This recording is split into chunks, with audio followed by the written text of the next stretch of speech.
His diaries give an insight into elite politics in China. And even though the Communist Party has been running China for the past 75 years, we don't have very many documents like this. So it's not like other leaders have given their diaries or their personal papers to Western archives where they can be accessed by researchers. So it's really a quite remarkable insight into not just decision making, but daily life for people at the very top of China.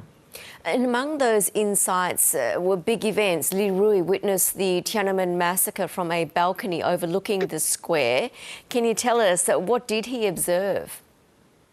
Well, he saw the tanks coming in. He lived in the western suburbs of Beijing and saw the tanks as they headed down toward Tiananmen Square. He wrote in English, "Black Weekend," when in describing what had happened the night of June 3rd to the 4th in 1989. So there's things like that are real moments in history. There's a lot of banal things like when he goes swimming and describes that, but also meetings with other leaders. It's important to remember that Li Rui was one of the leaders of what we could call the reform faction in China. That just like other political parties, there are factions in the Communist Party. Some of them that are dominant now in China are much more hardline conservative, but there has been throughout the history of the PRC over the past 75 years, there have been people who have promoted reforms, and Li Rui was one of those people. Was he respected within the ranks of the Chinese Communist Party? No, very much so. He had served in a number of capacities. As you mentioned earlier, he had been Mao's personal secretary, albeit just for a short amount of time, but he'd been in charge of other ministries. He had suffered a lot in the Mao period. And after Mao died, he promoted reforms. He promoted the party exploring its history, the dark corners of its past, and trying to make amends for things that it had done, like the Cultural Revolution and the Great Famine. So he was a real champion for people like that inside China. How then did his diaries end up in the hands of Stanford University in the US in 2014? Well, this is due to his daughter, Li Nanyang, who lived then also in California.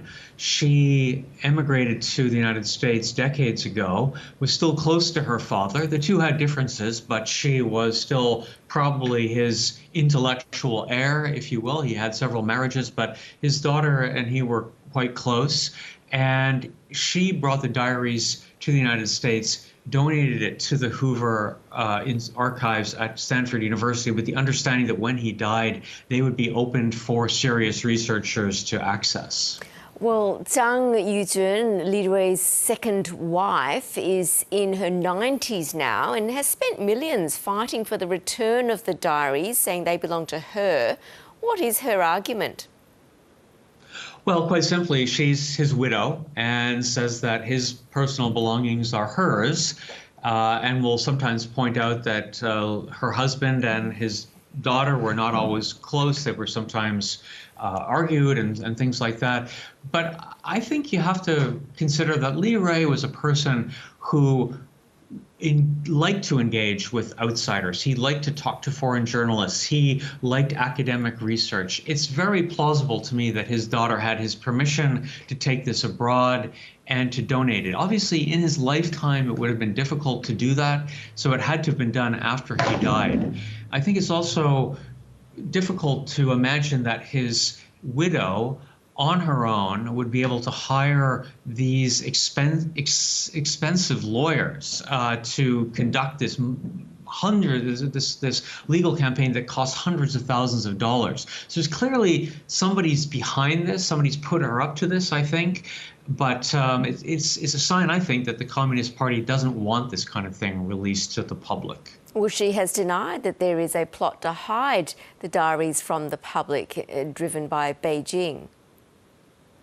Yeah, but there's nothing like this in China. There are other leaders who have died, and the party probably has their diaries and their personal papers. Nothing like this has ever been released in party archives. It's almost impossible to find things like that if you go to Chinese archives, especially nowadays. It's all under lock and key. Well, the Beijing court has ruled in Ms. Zheng's favour and ordered the diaries to be handed over to her. But Stanford has rejected this ruling. Here we are now, stuck in this legal battle. What happens next? Well, I think the decision by the Beijing courts was predictable because the courts are basically run by the Communist Party, so that's not a surprise. How the courts will decide in the United States is another matter. It's hard to know. Of course, on the one hand, it does sound plausible. You have the widow saying, these are my husband's belongings, I want them back.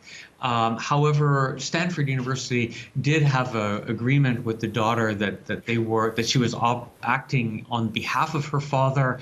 It'll be interesting to see how the courts decide. I think it's hard to predict the outcome.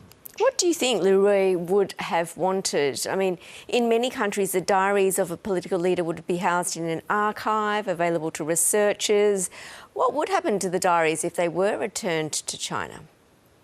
They would go into the black hole of Chinese archives nowadays. Essentially, archives, even on the most innocuous subjects, are closed off to serious researchers in any way. So they would disappear. And I think that Li Rui, if you want to know what would he want to have done, I mean, he was a person who wanted to explore the past. He was a champion of underground historians, alternative historians, counter-historians in China. He was the godfather of this reform faction that I mentioned before. He helped found a magazine called China Through the Ages that explored the dark corners of his own. He was still a Communist Party member and a convinced Communist Party member, but he thought the party had to come to terms with its past if it was to rule China into the future. And I think he would very much have wanted historians to be able to look at his diaries. He was writing them with an eye toward history. It's quite clear. Even when he wrote that in English, Black Weekend, it was clearly written with an eye that somebody's going to be reading this in the future. Well, Ian Johnson, really fascinating to talk to you. Thanks so much for your time tonight. My pleasure.